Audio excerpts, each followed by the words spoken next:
Welcome, dear friends, to Cardiac Radio and the Spiritus Society of Virginia. In a very important moment together, it's Life into Worlds with Andre Luiz and many more, Emmanuel and many other illuminated minds. Especially today, it's tailored to families. Communication in the family. That's where solutions begin and problems also come up. So before we start this topic and much of our conversation and study together, we would like to invite our friend John to join us as he's going to read a message to prepare ourselves to be permeable for the teachings today. John, please. Hello, everyone. Today's message is brought from the book Our Daily Bread from our Spirit Emmanuel through Chico. And the number is, if anybody wants to follow along, is number 77. The title is To Respond. And Paul's New Testament quote from Corinthians chapter 4, verse 6 is, "Let your conversation always be gracious, seasoned with salt, so that you may know how to answer everyone." The act of responding beneficially to heterogeneous minds requires superior qualities that the individual should make an effort to acquire. Points of view cannot be directed indiscriminately at fellow humans as they struggle with one another in evolutionary and redemptive tasks. It is necessary to address each one judiciously. One should not respond to someone working in the countryside by mentioning circumstances in the city. One should not use highly scientific remarks with someone complaining about the harshness of his or her individual path. First of all, one must not be disagreeable to the listener. One should moderate the verbal attitude with a true grasp of life's problems. It is our duty to make our contribution so that those who have strayed away from simplicity and usefulness may realign themselves. Every response in an important matter is like medicine. One must apply the dose with its effects in mind. Each individual will tolerate and benefit from the proper dosage. Even the solutions of truth and love must not be administered without this criterion. Applied in inappropriate doses, even the truth could destroy, just as love can cause damage. Even if questioned by the greatest evildoer in the world, you should maintain a pleasant and dignified manner to inform or to enlighten. Knowing how to respond is a virtue from the sphere of celestial wisdom. For your own sake, do not forget the best way of caring for each individual. Now we ask our friend Carol to join us and lead us into the opening prayer. Right, Carol? Right. So, beloved friends, let us close our eyes and feel the embrace of the loving mentors who have prepared these therapeutic moments for each and every one of us. And elevating our thoughts together, we envision the very Master in the circle of prayer. And together we pray so that the Master may take baskets of healing love and light to all of those who are in hospitals, both as patients and as caregivers and healthcare providers. We also pray for everyone who finds themselves in refugee camps, in nursing homes, in orphanages, and who find themselves temporarily lacking shelter. May all of these brothers and sisters feel embraced by God's love as they are precious children of love. Let us also pray for all families on the earth, especially those who struggle with communication and with the opportunity to love free of conditions and expectations. We thank God for being enrolled in the school of life, and we pray so that this morning we shall open our hearts to the new and allow these illuminated teachings to become a part of each and every one of us. Praying for those with whom we are in need of reconciling, praying so that we learn to love more today than yesterday and more tomorrow than today. We ask God, Master Jesus, and the mentors for permission to begin the therapeutic study of this morning. And so be it. So be it.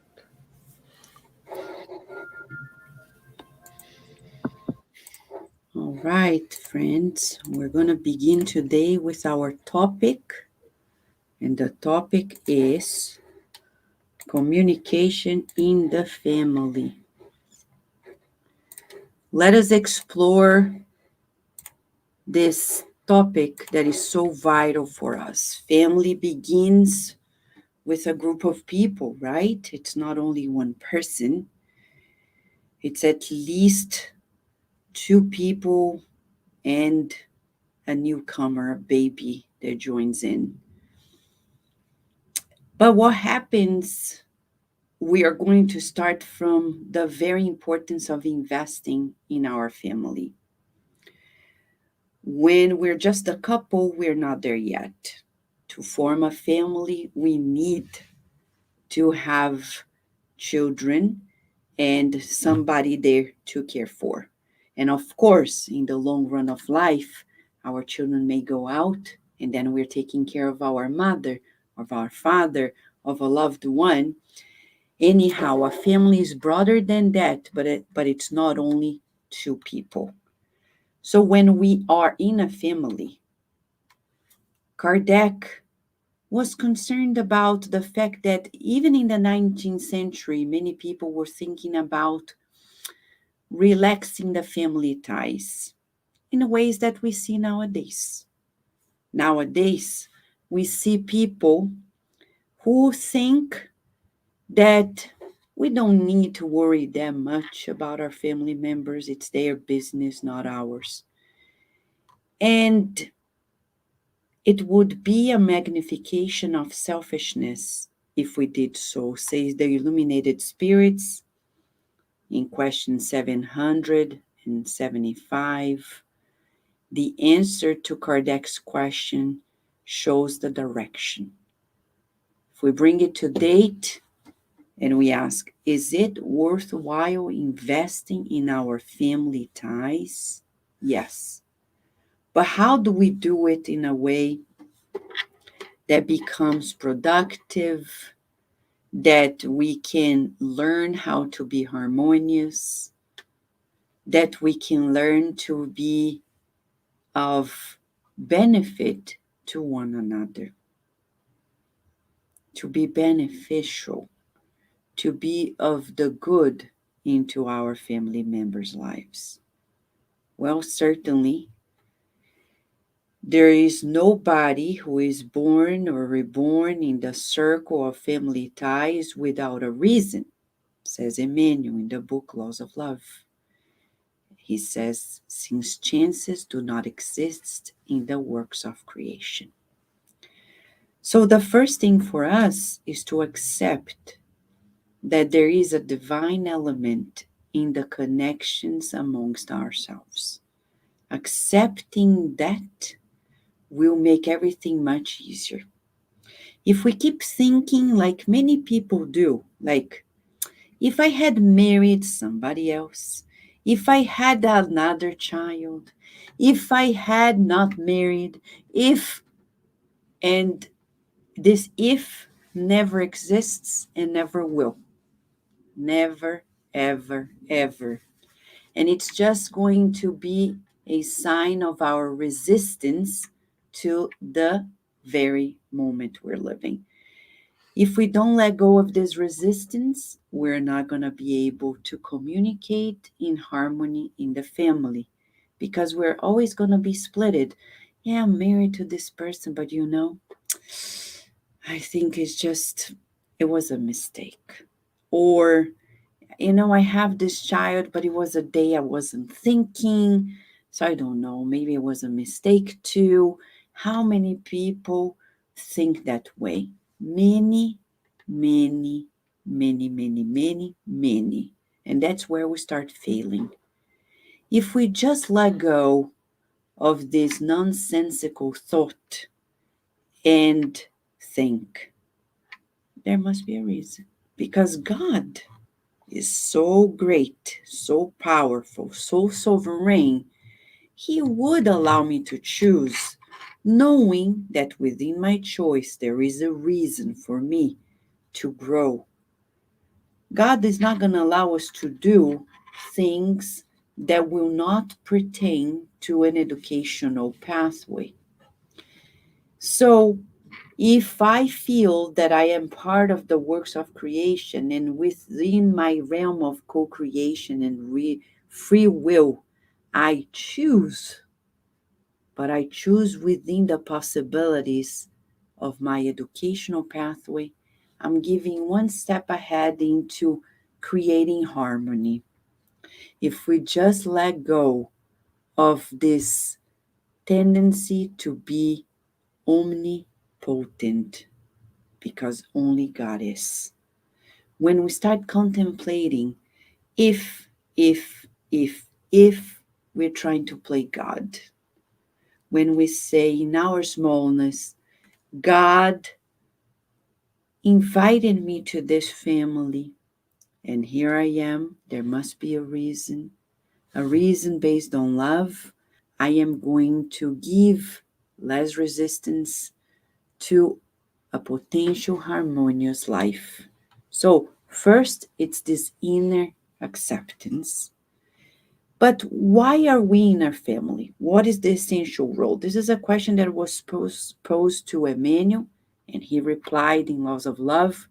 For those who would like, and I'm just blacking out or whiting out my screen, so we focus on remembering that at Cardiac Radio, we once studied Laws of Love, and now we have the whole list of Laws of Love book by Emmanuel studied in our YouTube channel, in our SoundCloud, as well as Facebook list. Emmanuel, when he was asked the role of family, he already breaks down the main elements. In the family path, impulses are purified, decisions are renewed. In it, we find the stimuli to work and the temptations that prove us the acquired qualities, the joys that encourage us, and the pains that correct us.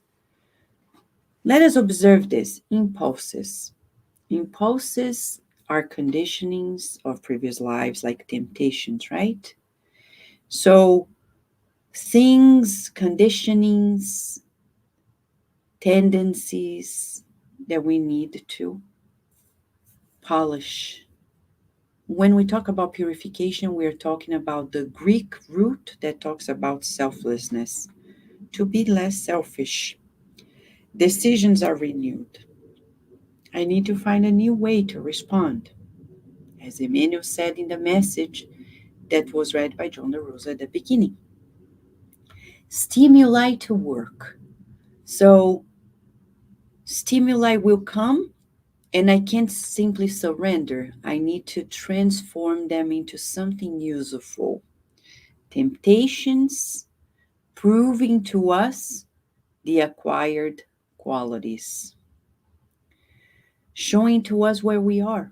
It's so good when life pushes our buttons and people are like, oh my gosh, I can't believe I'm that angry. I'm that sad. I'm that tempted. Great. Life is showing to us what we need to work. And if we are good students, we're going to get to work. We're going to surrender ourselves and say, I need to work on this. So I'll read a book to help me out. I'll watch a program to help me out, or find a therapist to help me out. But if I let it sit and don't work on this, life is going to push us harder. So we work on those elements. Joys that encourage us, because family is also about joy, right? Encouraging us. And the pains that will correct us. As we just said, it comes to adjust our pathway. In the book Action and Reaction, we learn about the 3 types of pain that show to us that there is a purpose for pain. Pain comes as a sign that something needs to be changed. The same for physical pain. Pain is protective. It's a sign that something is off. So I need to change something that is creating that pain. Pain is not a problem. We need to go to the root cause, adjusting ourselves. So family is fantastic. It's a great opportunity for us to grow, but if and only if we surrender to the proposal of a family. If we just want to be who we are, we're going to fail, because families are not very good at allowing us to be who we are. We're constantly being pushed to improve ourselves. What about enemies in the family? It's a topic we barely talk about. Last week, we knew about Sergei's reincarnation, and Adam and Rachel, the parents, and the issues of previous lives, and how important it is to understand that often we're re-encountering those we need to reconcile with. Emmanuel tells us that from the mental point of view, opponents of the past, reincarnated in the present, expend such vibrating load of cruelty and rebelliousness that transfigure the family nest in a cave, undermined by myriads of destructive rays of bitterness and aversion. It's what we see oftentimes. Sometimes we see mothers suffering their womb because the babies that are coming in that new life, they already have something to be adjusted. So mothers need a lot of support, therapy, massage, good nutrition, a lot of meditation, a lot of positive thinking, a lot of serenity to really educate this relationship from the get-go before the babies are born. And they are born, we see parents who are already enslaved by the personality of the baby that is born, and they should be supported. That's why we have the project Spiritus Parenting and the app to support parents understanding that they need new knowledge, new understanding that their mission is to help this spirit, but first help with love. We speak with our words, we speak with our vibrations. So here Emmanuel is telling us that communication amongst family members happen first and foremost through vibrations. Who we are, who they are, and the exchange. If it is a loving relationship from the past, it's easy and flows. If it's a relationship that was hard, we start feeling that aversion, the bitterness, and it creates a lot of commotion between the couple. It does. If the spirit that comes has something with one of the partners in the couple, it's going to create sometimes unsettling feelings within themselves. Andre Luiz talks about this in several of his books, how the reincarnation of one former enemy of the father creates an aversion with the mother as well. Of course, nobody's a victim, but it shows to us how persistent in love we need to be. This book is called Laws of Love for a purpose, to show to us that the unique element that changes it all is love. But somebody needs to volunteer and say, I'm going to choose love and I'm going to invest on love, because if I emanate love, it's going to open room for loving spirits to come and help us change the game and create a new harmonious environment. Can the Spiritist principles help in family conflicts? And Emmanuel says yes. They emerge as providential medication. But if we want to listen to it, if we want to apply it in our lives, if we want to be attentive, let's not forget, Spiritism is a science. We can only take it as medication if we observe, because any science begins with observation. Observe ourselves, observe others, and know what to do with it. We need to observe first ourselves. We all know that there are families of spiritual ties, we are of affinity, same interests and levels, or bodily ties. It's in the Gospel according to Spiritism, chapter 14, item 8. And he reminds us, Kardec and the good spirits in that chapter, that the goal is to transform all of the spiritual body ties into this universal family. One day or another, we will all be on the same page with God and naturally with one another. So, what are the tools for harmonious family communication? We want to begin by first saying we need to spend time with the family, right? Not what we do nowadays. People come home. Do you look at your family members in the eye? It seems silly, but it's true. We see people. I remember the first time I had to go to work and Virginia couldn't come with me. She was not near me. And I came back.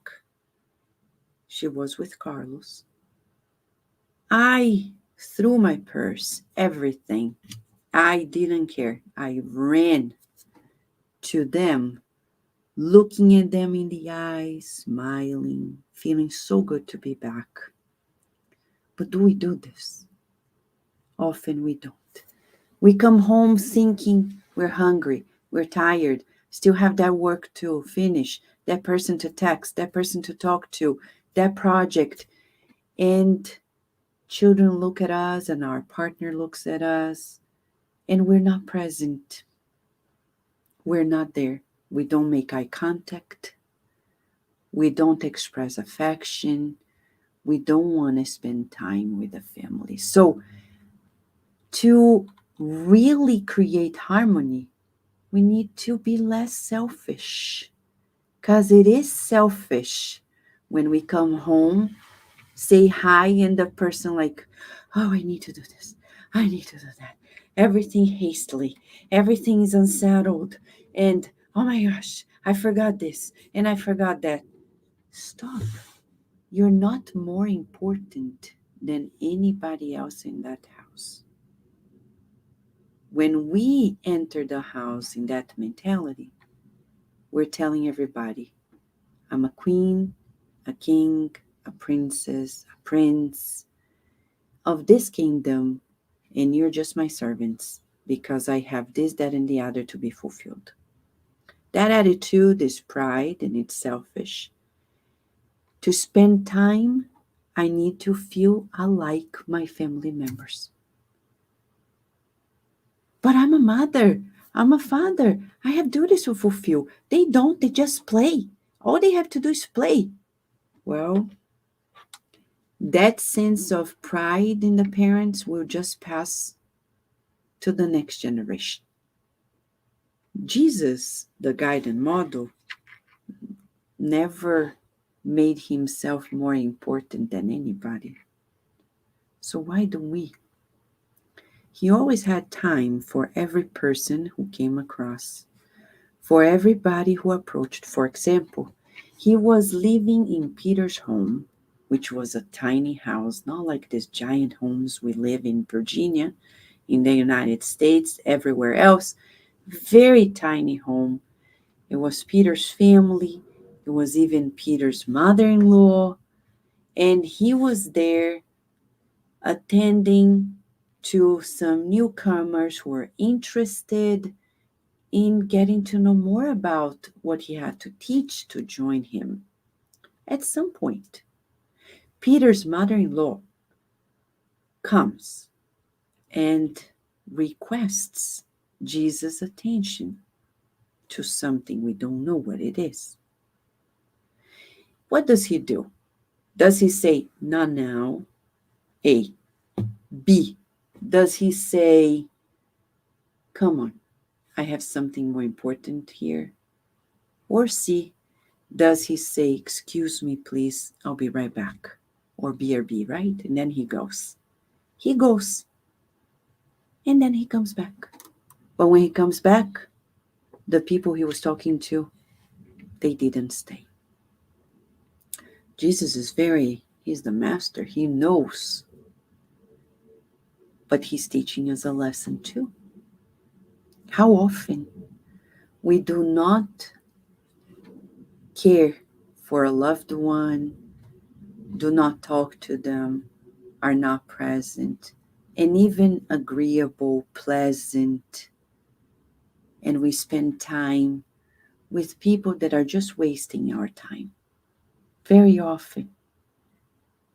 So, to bring harmony to the communication, we need to feel like we're equal before God. Parents are not more than kids. Kids are not more important than parents. Nobody is, everybody is at the same level, and we're willing to be present, to spend time together, making eye contact and willing to communicate. But when we talk about communication, we're talking about putting something in common with someone. And the question is, what do we have in common? Because sometimes we feel we're so different, right? So then we're not going to communicate, because if we don't find common grounds. So we need to go back to how we're going to put something in common if we don't know each other, if I don't even know myself. So certainly I need to realize that everybody in the family are people alike. We're all multidimensional beings. We are spirits, we're incarnated, living on earth, evolving, progressing, and we need that experience to progress. There we found a common ground. Beyond the passing name, personality, age, and body type, or whatever it is, we are spirits who are living in this reincarnation together, whether in the body of a child or an elderly person, the body of a man or a woman. We are alike. We have common ground. We are spirits. That's the best common ground we have. We're children of God. And when I look at the other one as a child of God, just like me, I forget I'm a man or a woman, an adult or a child, and I start communicating soul to soul, spirit to spirit. Some people sometimes see the way I talk to our child, Virginia, she's 8, and they say, but isn't that too much to talk to a child? Well, if you think she's a child, then yes, I see her as an immortal spirit. So I talk to her as an immortal spirit. I don't talk to her as if she's a child. I talk to her just like as I feel for myself. We're spirits evolving. So when, for example, somebody dies, when my father died, she was next to me. Some people, they say, did you tell her he died? I said, well, but aren't we all gonna die one day? Well, that's not a secret to anybody, right? She learns in school that a living being dies. It's not a secret. So I hang up the phone and I said, Grandpa died. But we know he didn't die. Of course I cried. Of course I expressed my emotions. But that's life. She is a spirit living on earth. So was it a big deal? No. And I said, let's pray for him now. When we see the other family member, like for example, between husband and wife, between partners, it's not about, oh, he's a man, I'm not going to say this. Oh, she's a woman, I'm not going to say that. Well, that's prejudiced. And Spiritism comes and Kardec says, eliminate all that and says, no, spirit to spirit. And then we talk much more easily. When I consider that we are equal, we are multidimensional beings. And I will never give up investing on that person, on our relationship, because we are multidimensional beings. We're not the perishable body, this passing personality. We're spirits. So there is a two-way road of discovery here. I'm going to discover who I am, what I feel, who the other is, what they feel. We are spirits in two expressions, emotional intelligence and spiritual intelligence. We're going to find that we're much more than this limited life. And then communication broadens much more deeply. When I see, for example, a child struggling at a homework, I'm not going to be those parents who are cruel, by the way, saying, you're stupid. You don't understand. You're so lazy. You're this. This is cruelty, by the way. It's violence. It's abuse. We're just going to look at that spirit and say, they need some encouragement to see how wonderful it is to study, how wonderful it is to learn more. And it is on us to find a pathway because parents and educators have to do their share, their mission into this story. When we talk about being multidimensional beings, of course, we can't forget because we're living on Earth, we have an advantage. Our physical body, our neurobiology gives us room to communicate and express ourselves, putting in common more easily what we want to put in common. So our physical body is prepared to perceive the other person. So here you see this picture of all the different areas in the brain that are already discovered to being part of this communication, physically speaking. All of our senses, from touch to taste to smell, hearing, vision, everything is prepared to capture the stimuli and to make sense of it in order to respond to the world. So God made this physical body in such a way prepared to communicate, to perceive, and also to respond. And we begin responding to one another not only through vibrations, spiritually speaking, energetically speaking, but also through what we call the body language, the emotional body language, the nonverbal communication. These people we're watching here in the picture, they're communicating without opening their mouth. Their hand movements, their posture, their facial expression, their appearance, their eye movements, head movements, they already tell us messages. We often think teenagers, young kids, they're the ones who roll the eyes, who do these things. No, but we do the same without noticing. Actually, we're the one who teach them all those things that get on our nerves without noticing. So it is on us first to observe how I am communicating with other people. Some people say, but Vanessa, I didn't say anything to my son. And he reacted. Well, you thought you didn't think. First, your facial expression is a message, your posture. And we as spiritists understand that your thoughts are true living forms that will impact vibrationally onto somebody else. So you can't claim that you are absent of that communication because you brought in something and they replied. So, how are we communicating through our body language?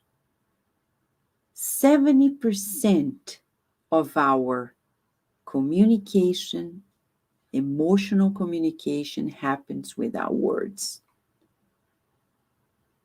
How we dress, our makeup, our facial expression, our pauses, our tone of voice, our gestures,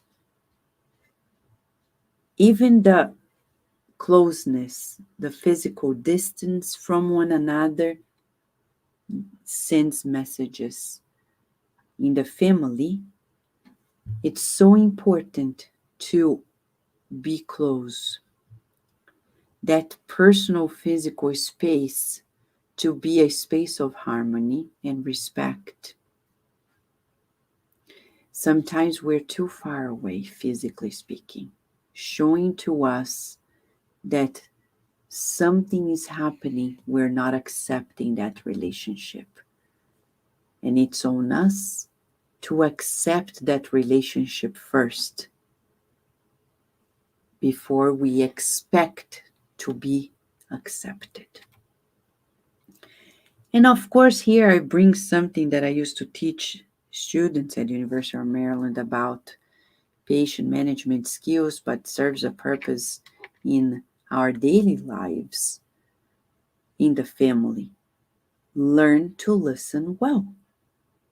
First, don't talk. And that's hard because usually we want to talk. To listen well, we need to zip it up. 2, do not be mentally prepared to reply. What am I going to say? They say this and we're not listening.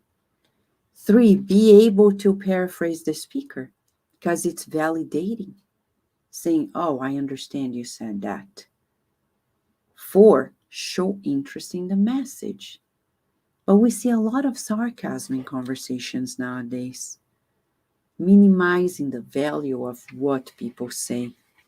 But we're just planting sour seeds in our lives. If you don't understand what they are trying to say, you ask, can you repeat that? Or can you elaborate a little more what you're saying? And get some feedback by observing this non-verbal communication, but always feeling we are multidimensional beings. To listen well is key. Jesus was mastering listening to people, in making pauses, being silent. So how good are you? Let's think of ourselves now. Are we good with silence? When we are together, not alone, alone, maybe we're not good either. Because some people, when they're alone, they need to turn on the TV. They need to turn on something.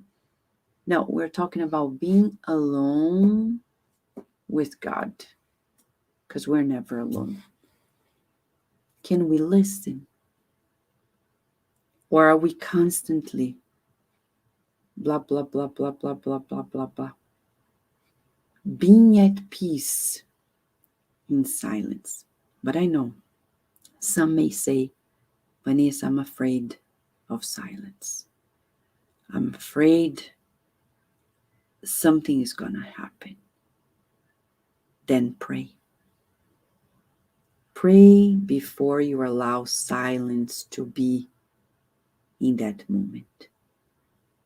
Ask God for protection and feel God with you, and then be in silence, mentally speaking, observing thoughts and feelings without reacting, without the need to do anything. That's a way to prepare us to learn to listen well to people, but also learn to respond.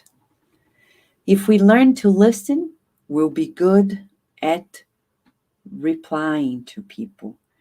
Learning to respond well, if we could summarize, as Emmanuel well spoke in the message that John de Rosa read to us today in our Daily Bread, chapter 77, Emmanuel says, first, one must not be disagreeable to the listener.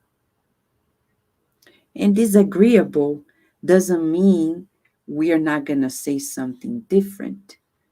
We don't need to, oh, yeah, I don't agree with you, but I'm going to be agreeable. He says, do not create this battlefield, right? Unpleasant. One should moderate the verbal attitude with a true grasp of life's problems. Sometimes when we speak, we don't know what we're saying. We were not well that day. And we hope that the person who is listening is just saying, Vanessa's not well today. So I understand her. Yesterday was my turn. Today's her turn. And hopefully we do this with other people. We just give them, understanding. Chapter 10 of the book Thought and Life. And finally, Emmanuel recommends to us every response in an important matter is like medicine. One must apply the dose with its effects in mind. And we would say, according to the susceptibility of children, we would emphasize learning to speak with children is more important than we imagine, because what we're doing with them is going to impact them in the long run of life. It's the long-term effect of our relationship with them. Of course, we should be careful in the way we respond to anybody, but especially with people who are more susceptible, more vulnerable when they are sick, when they are going through a tough case. I remember this woman, her husband left her, and then the mother was so cruel. She said, yeah, good. Now you know how it feels. The mother was sick, totally mentally ill when she said that. Because when you go through a tough scenario, you don't throw more wood into the fire. Knowing that our words can be medicine. Today, you and I are given a new direction to the power of our words, to the power of our communication, beyond words, our vibrations, through thoughts, through feelings, through our body communication, and then words as well.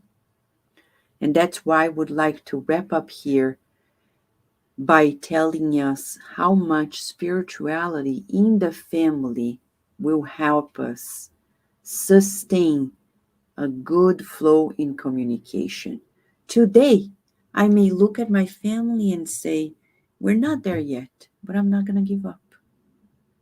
I'm going to keep investing optimistically. I'm going to keep working on it, knowing that my task in this family is this. If everybody feels alike, we're going to be creating a new life on earth. Because when we create harmony in the family, we create harmony in our planet. We're going to stop here because there is certainly much more for us. And I'll leave a last slide here. The Christ conscious communication to be a reason for us to talk with our friends. If you have a question as well, feel free to add as Emmanuel finalizes this example on Christ conscious communication. Even if questioned by the greatest evildoer in the world, you should maintain a pleasant and dignified manner to inform or to enlighten. Knowing how to respond is a virtue from the sphere of celestial wisdom. And we say this, bringing all of our friends here because we have lots of tools to help us change the course of our family communication. But it's only going to work if we have a north. And our north here is the Christ conscious communication. Right, friends? So, Daisy, would you like to make a comment? Thank you, Vanessa. So enlightening. And as you were, talking about communication, it reminded me about Chico Xavier's recommendation about the water of peace, where he said, we're so reactive sometimes as you're talking about responding, and you know, people have not even finished their sentence and we're already thinking in our minds how we're going to respond, or that animalistic instinct inside of us. And Chico Xavier shared with us that every time we feel that reactivity, if someone's talking and we feel irritated, and he recommended drink a sip of water, let it stay there, don't swallow it, and wait for that, feeling to pass for you to come down, and then you can swallow it and then you will respond. So it's a good way for us to practice this water of peace, um, you know, as we practice this communication in the family. So. Thank you, Daisy. It's such a good reminder to us, right? Mhm. Luciana, would you like to add more to this spirituality in the family? Yes, and it's so important when you're mentioning to us, reminding us that when we come to our families, that we need to look in their eyes and be open to see the need that each one of them has and read their body language. Because as you're mentioning, sometimes they won't say anything, but the way the body is showing to us, if we are attuned, connected, we'll be able to help and get to the point and really have this Christ conscience on us to see them as a spirit, to see them that they are also going through difficulties in their lives, maybe at work, maybe with their own separate families, right? We come from two different families and we spend a lot of time separate. So it's important for us to do exactly what you mentioned, to come home and really look at the eyes and really be present, to really feel and see how we can address this family, this moment, because we are not in this family by chance. And there's so much for us to work together. And the message from Emmanuel is great to teach us how to listen, how to respond, and how to be moderate and bring this little love harmony into the family. Is That's a must. Those are things that we are really missing in a modern family nowadays. So those are little things that we really get distracted and not able to progress, not doing those two little things as we Yes. come back home. Thank you, Luciana. And as Luciana was speaking, we recalled when we studied the book Action and Reaction last year. And there is this case of this family who is going through a very tough time. And the spirits of the former uncles who were killed and are now harassing the very nephew and the whole family. And and there is Andre Luiz disclosing to us the attitude of the instructor, Silas, right? Before the whole thing. He's very compassionate, very kind. And suddenly, he discloses to everybody what he did in a previous life. At that moment, he was not a wrongdoer. He was facing the wrongdoers, the uncles who were brutal and cruel. But he was so humble. Why was he humble? Because he knew that in a previous life, he did something that was equally bad or worse, and he discloses his life. Why we're saying this? Because often parents, especially parents, they feel entitled to a lot of authority, crashing on their children as if they were so good, so perfect in this life. And they even dare to say, when I was your age, I've heard this from many parents telling me in session, when I was their age, I was already this. Okay. If we could just bring the video of previous lives to them, they would shut up in a second and see that they did 300 times worse, and they were the ones who taught their very children to misbehave as they are today. If they knew that they were the source of that wrongdoing, they would be a little humbler, calmer, and say, Mamma mia, I need to be creative educating this child of mine. Because I miseducated them so well that they are still off. We need to be humble. To look at our children in the eyes, we need to humble ourselves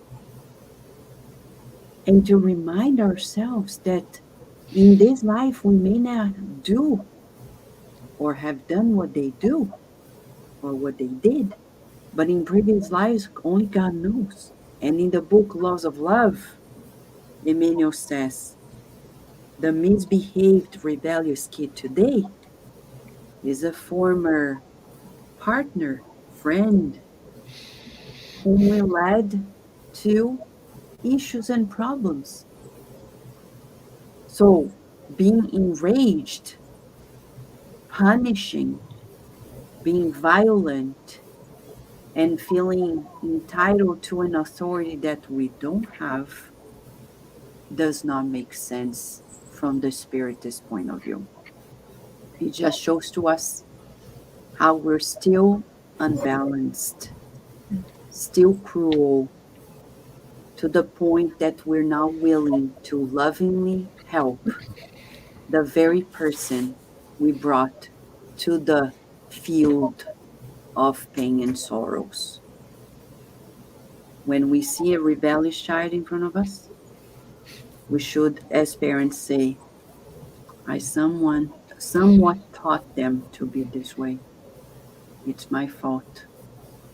If God gave me this child, I better be humble and find ways to help them out and not be abusive in our authority. Because when Luciana was talking about looking at them in the eyes, that's soul to soul contact. We can only do this when we feel ourselves at the same level. When we feel ourselves at a higher level, we don't look at the other person because we feel we're more important than them. And that's pride. So to communicate, we need to humble ourselves and recall of Silas' story when he helped the wrongdoers as if he were helping himself in the past, rescuing himself from the long story of misdeeds. Right, Carol? Right. As you were speaking, Vanessa, I was reminded of the book Sex and Destiny by Andre Luiz, in a time when Pedro Neves and Andre Luiz are watching two of the people who are having an affair, and they don't say anything with words, but in their thoughts they are very judgmental. They are thinking, oh, how could they do this? How could they behave like this? Don't they know that this is shameful? And as parents, sometimes we do this. We may stay silent in terms of our verbal communication, but in our thoughts, we may be throwing everyone lots of rough vibrations. And this is exactly what Andre Luiz and his friend Pedro Neves were doing until Brother Felix, a more evolved spirit, came along and told them, well, don't we know more than these two people do? Aren't we more familiar with the teachings of the Christ? So, who should here be able to give more, to understand more, to love more, to forgive more, them or us? And immediately they shifted their mentality, and the two people who were having an affair decided to stop and focus on something else, showing to us that the power of our thoughts can influence communication in the household, and that it is up to us to make of our household a temple of light or a battlefield. And it doesn't take much to do either, to be either constructive or destructive. It starts with our feelings and thoughts and then vibratory emanations. So that makes us think, what kind of vibratory emissions are we putting into our family? What is our vibratory contribution to our home on a daily basis? That's a question that we would like to meditate upon. Great. Thank you. Carol, Paloma, would you like to add? Yeah, just building a little bit on what Carol was saying, and in part of the presentation, Vanessa, where you brought the need for us to know ourselves so that we can be collaborators with the family. And it's so incredible because we tend to, within the family, to look at the problem at the others. We're quick to judge others, and it doesn't matter if it's our children. We will judge the children too, and our spouses and whoever's in the family with us. And it brings this awareness that, hey, hold on, it starts within ourselves. So and that's what Carol was saying. It's about our emissions, vibratory emissions to the family, and our contribution to the family. So um, a lot to think about. Yes. And John? Yes. I this message really hit me between the eyes when I started to read it. And then all you've done is reemphasize. So I feel like I got beaten up today listening to this, because it's so important to, I'll use this word, encode this into our lives, put it in that your memory and your mind somehow, that it becomes a habit with you, that you, and I'm going to emphasize what Carol was saying and Paloma, and that is, think love first before you do anything, before you talk, before you act. And this needs to be that habit you create. And we know it takes effort and repetition. We're going to fail. we had our grandchildren over last night, just me. I was all alone. My wife wasn't here. And I was just, the little girl is like an angel. The little boy gets angry very easily when he doesn't get his way. And I'm struggling. And she's even trying to calm him down. She's telling, and there's 3 years difference between these two. She's 4 and he's 7.5. And I'm like, I have to do everything I can to try to bring some love to him. But man, it is so difficult, so difficult. And we're given these opportunities to grow, right? So making it a habit. And the other thing is listening. It's so one gift I have is listening to people. Even though I love to talk a lot, I can listen to people. And those 5 lessons or so about listening, just keeping your mouth shut, as we talked about, and looking that person in the eye and listening. And people know when you're listening to them, okay? They can feel it because we all talk about energy, and that energy is there. I remember a lady talking to me about some mundane thing this was at work many years ago. And she was astonished that I was paying attention to her because she was saying, she just, people don't always pay attention. So that's one of the real key things. Anyway, Emmanuel has cautioned us about love and truth.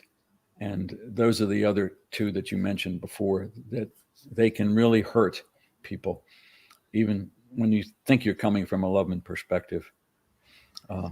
So I will end it there with... Thank you. Think love first, but be humble. Let's be humble. We cannot be in harmony if we're not on the same level. We need to equalize, find common ground, and think love first. When we're off, forgive ourselves, forgive the other, and begin all anew.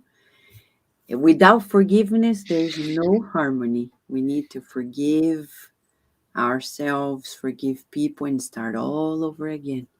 And believe in the good in us. When I see parents and educators, there is no way, that child is never going to change.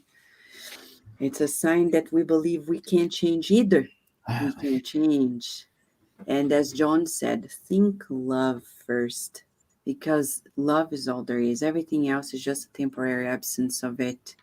So now we're prepared for the spiritual passes and the prayer. Don't go away, friends, because this is the crowning moment. It's the moment where the good spirits are able to take everything we absorbed and work as elements to our own benefit, as true medicine. Let us open ourselves. I know you're just a step away from anything else you're going to do. But this moment is a moment for us after this hour to allow the therapeutics of the good spirits to really be permeated. And Paloma is going to lead us into this prayer passes.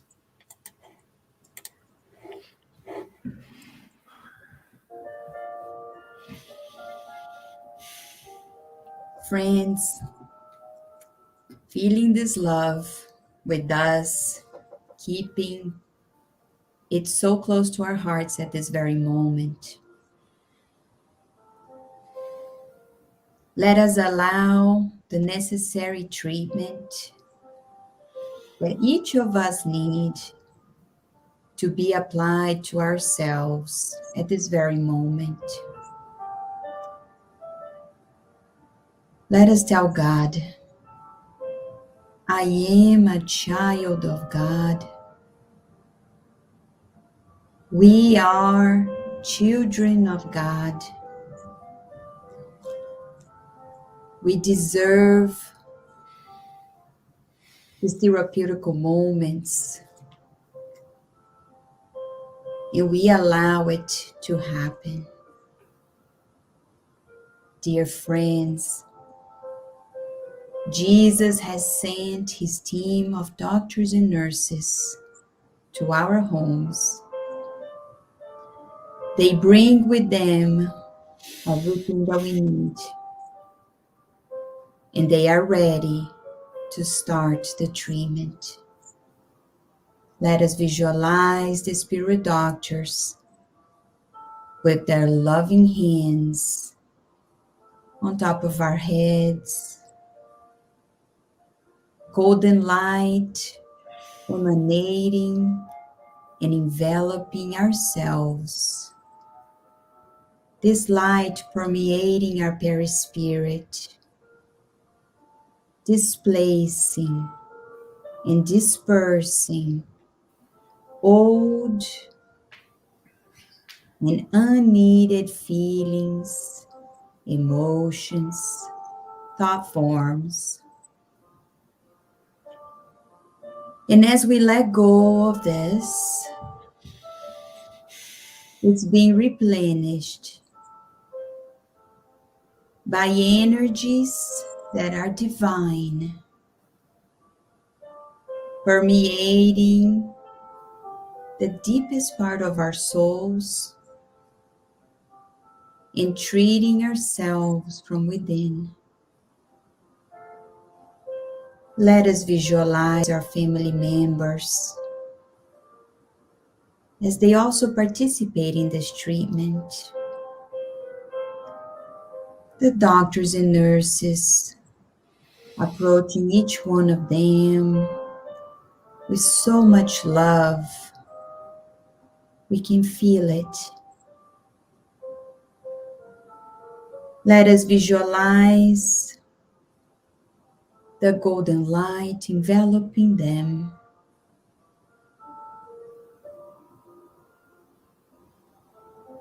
And now, dear friends, as we think of our family as a whole, let us also visualize our homes being enveloped by the same light. It creates a dome of protection, of safety, signaling to the higher spirits and the higher spheres that this home is a home of love. It's a home of healing. It's a home of people that are ready to be aligned with God and feeling this immense gratitude for this treatment. Let us pray. Dear God, we thank you so much for our family. We thank you for this reincarnation that we were brought together. We thank you for the challenges as it pushes us to higher levels of development.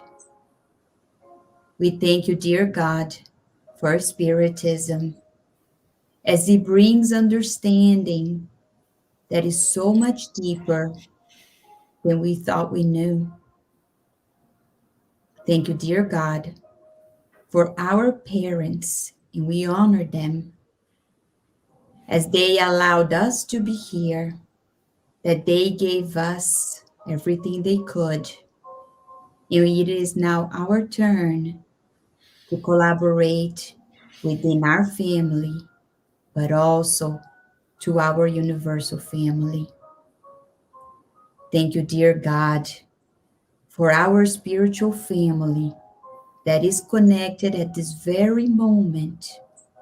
All of us, even virtually, feel this connection that aligns us with you. And we can't ask for anything today, dear God, as we know that you provide to us everything that we need at all times.